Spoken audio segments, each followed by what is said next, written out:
Gates open, they're up and racing.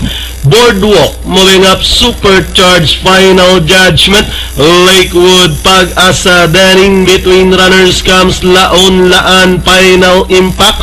Pearl of the Orient running third last, second last Orthodox, while Candy Crush is in behind them, heading towards the half mile. Now we have final judgment. The leader by 3/4 of a length lead over Supercharged in second, then racing in third is Laon Laan, final impact running on the outside. Pag-asa moving up in between runners is runner number 4 Lakewood, and trailing them is entry number 3, and that's Candy Crush as they race at a 4:50. It's final judgment. Supercharged running by the rail.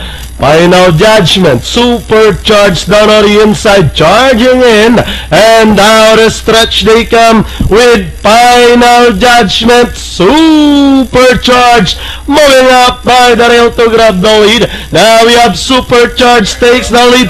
Pearl of the Orient rushing up to grab the lead, and finally Pearl of the Orient, Supercharged, Laon Laan. Then comes Lakewood and final judgment.